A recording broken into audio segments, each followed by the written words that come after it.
Excuse me, tatanong ko lang po, saan ako ganito? Ah, dito lang? And then, pagkakataon.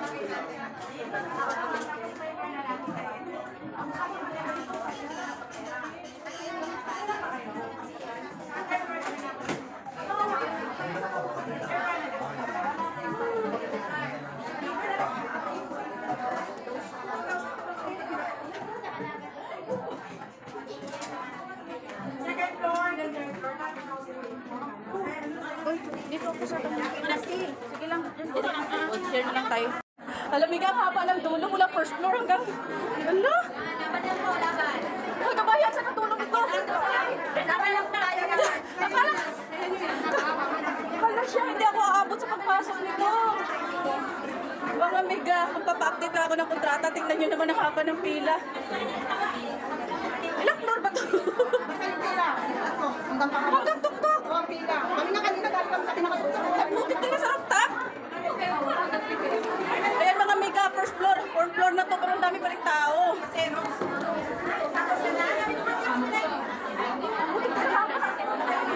Ano?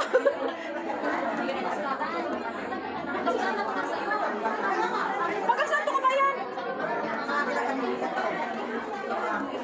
Ay, hanggang rooftop mga amiga. Sino ang dulo dito? Sino ang dulo?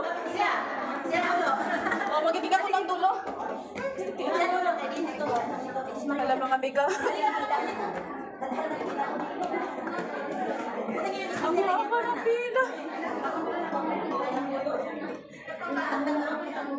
Kung alam ko lang ang aga ko, sana magawa. Ano floor? Ah, hanggang 5th floor na yung uwa. First floor to 5th floor po yung amiga, punong-puno. Ganito yung maranasan mo. Hindi ka na mag-elevator, bawal po. Ayan mga amiga. Andito ako ngayon sa Philippine Embassy ng Kuwait. At pag kayo'y ginutom na, ayan, punta kayo dito sa ano. Asan yung gwapo kuya? Ikaw ata eh. Ayan, pag ginutom kayo, may mga pagkain po dito. Tara na, samahan niyo ako sa first floor na yung Philippine Embassy. At ako'y may pasok pa. Ayan mga amiga, ayan, naka-plastic yung aking requirements.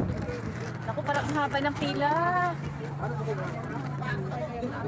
Kaya ako nandito mga amiga, kailangan kong i-update ang aking kontrata. Kasi first time ko palang uuwi. Oh, ano ba to?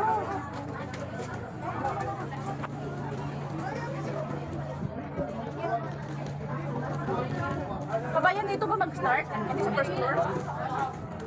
Mga Xerox Cafe ata. Diretso na tayo mga amiga sa ano, sa, excuse po, sa